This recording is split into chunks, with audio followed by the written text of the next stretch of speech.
So I want to bring out Seema Coramilli. Seema is an associate out of our tri-state office.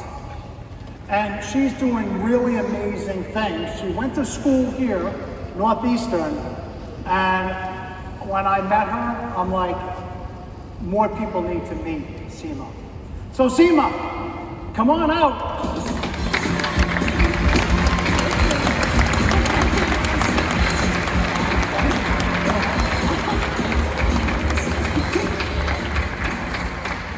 And you know, I was just blown away. And sorry to put you so high up on the pedestal, but honestly, you certainly deserve it. Seema, tell us a little bit about yourself and why are you here today? Okay, I'll start with the big questions. This mic I'm used to holding the hand mic, so it's really good to have open space with everybody. But to answer your question, and first I would like to say thank you so much for inviting me to be on stage today and for giving me the time to say just a few words. I know that we are a little bit short for time, so I'll try and keep it as short and sweet as possible, but as Chris mentioned, my name is Seema. I'm actually an associate based out of the New York City office. I was born and raised in New Jersey, but I went to school up here for 4 years at Northeastern, and a large part of my heart still remains here. My journey with RSM actually started back in 2020, so Northeastern has a co-op program, stipulates you have to work full-time for a couple of 6-month periods. I did my second co-op with the risk advisory team here in Boston for 6 months and ended up transferring to the New York office. I now work as a data analytics consultant, specifying in data engineering, but that's not really what I'm here to talk about today. No, it isn't. So Seema is the co-founder of Literacy Movement for More. And tell us a little bit about this organization that you co-founded with your brother? I did. So I have a twin brother. His name is Suraj. And so when we were 13 years old, we founded this organization called Literacy Movement for More. It is a 501c3 nonprofit organization. But to take it back, so when we were 13, it started as just an idea. And it was rooted in 2 things. So one, we really wanted to honor our late grandfather. He was a civil engineer in India, and a large part of his work dealt with helping farmers, and so he would drive from village to village installing irrigation systems and really crucial pieces of equipment that would make these farmers' lives easier.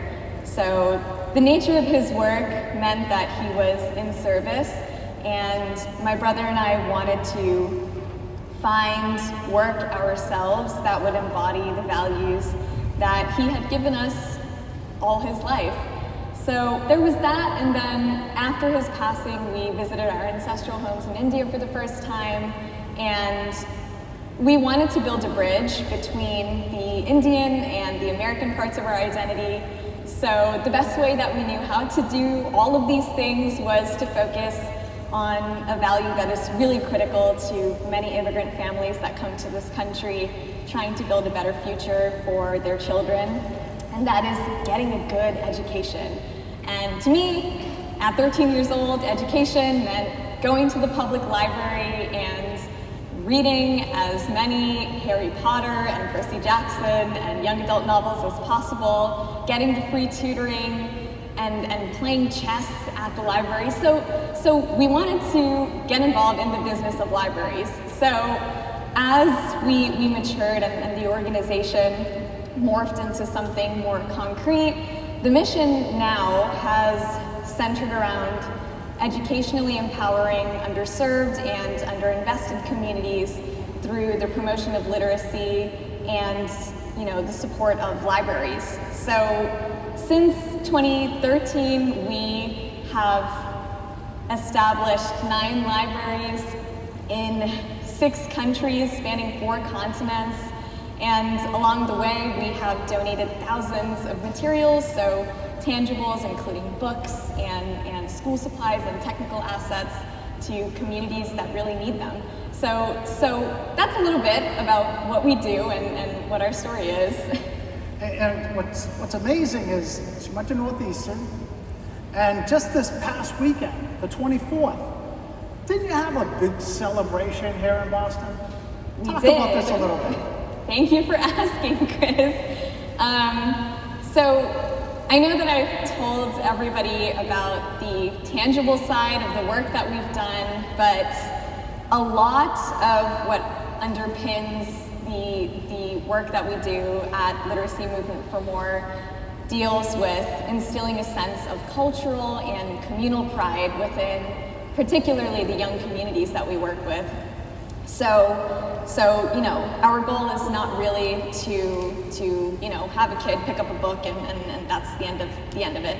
It is more so to inspire them to, you know, go forth, get a good intentional education, and come back to help the communities that uplifted them throughout their journey.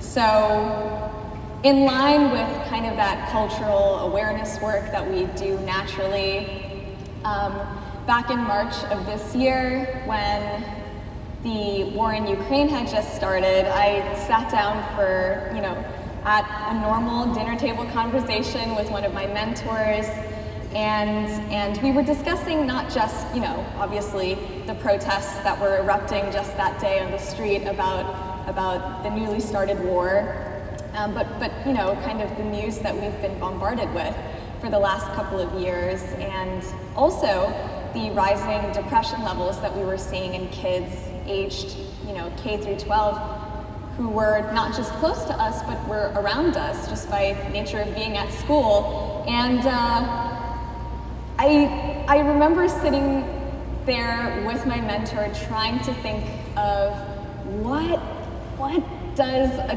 23-year-old person do?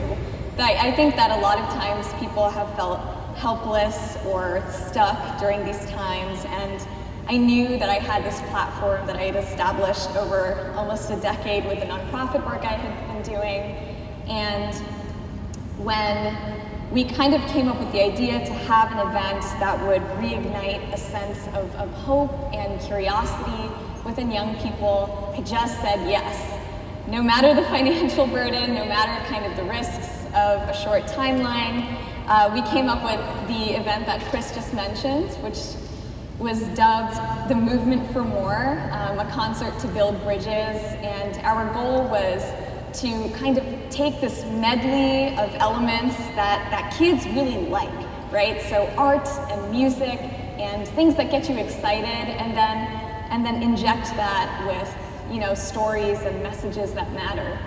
So we were bringing together musicians of note and adults who cared, and Boston Public School students and university students together in kind of this moment where we could recognize that our differences and our backgrounds are what bring us together, and they don't tear us apart. So we had this event over the past weekend at Roxbury Community College, and one of the fun tidbits that I like to kind of tell about this is so the musicians that we chose very specifically were all incredible. Dana Masters was our headlining musician, and she comes from a family that was really deeply rooted in the civil rights movement, particularly in South Carolina. And we had the immense honor of having her family, so her mother and her aunt, who were the 2 first Black girls and students to desegregate their school districts in South Carolina, and to attend the concert. So I think having a piece of that history there, we had in the audience ages 2 to 90 years old. So I think the multi-generational impact of having all of these people coming together to really understand that no matter what your background is, if you're a refugee, if you are coming from a family that sought political asylum in this country, if you're an immigrant, if you're a person of color, if you're none of those things, you know, we can all come together in a moment of recognizing that there's something larger than just us, right? And that's a little bit of what we were doing last weekend. And you know, thanks to RSM, we were also able to have a couple of rows of kids fill up the auditorium and really make it a special moment. So thank you. I would like to say to you personally, Chris, for that. How many people attended? So we had almost 200 people fill the auditorium. We had a venue of 460, and this was planned in the span of a few months, I would say. So I think more than the number of people who were attending, what made the difference was that everybody who bought a ticket did not exit the auditorium feeling that they had regretted coming.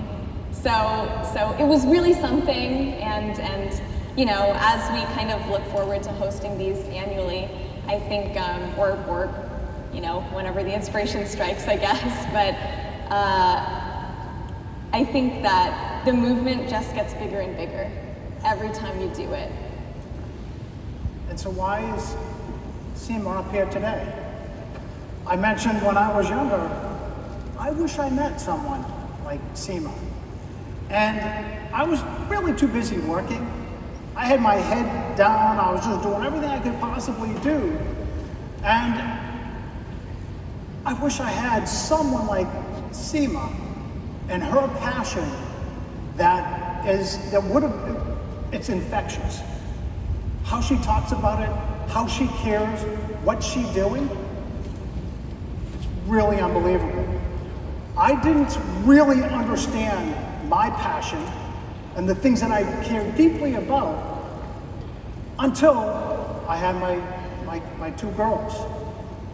Until I had about 15, 20 years of experience under my belt.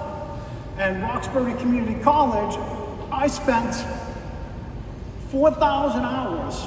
The first day working with Richie, I went out to the Bromley Heath projects, and I then worked there 4,000 hours over my career.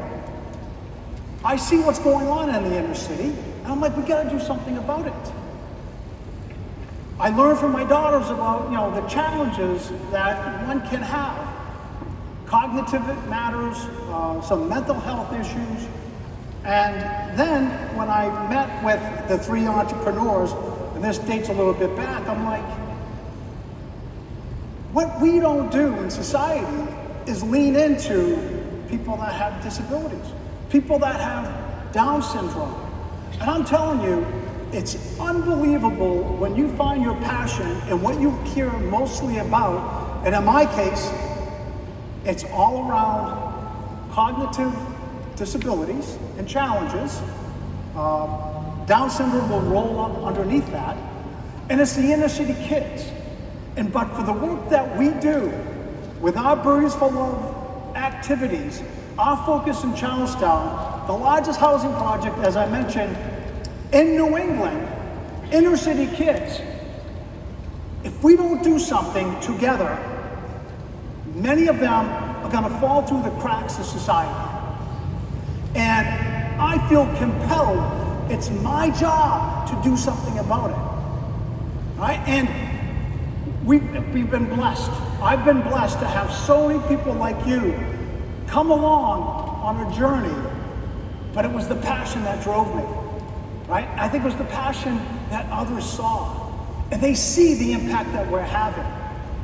We go a mile deep and an inch wide for us to make the differences that we're doing to those inner city kids. But for us, game is over. And I applaud all of our Birdies for Love captains of the past, our Birdies for Love captains this year, as we continue to make important changes to children's lives in our community. And so I want to thank you because it allowed me to, I wish I had this when I was younger. had you, someone that led with passion like that, because it makes a world of difference in what you do, when you do it, and how you do it. And we give to give. As Josh was saying, it's not about getting something in return, but there is. The one thing that you get in return, you feel really good, right?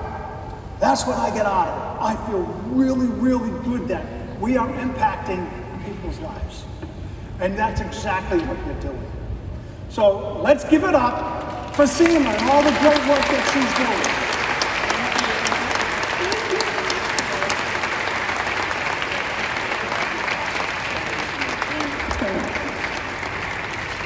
Thank you, everyone.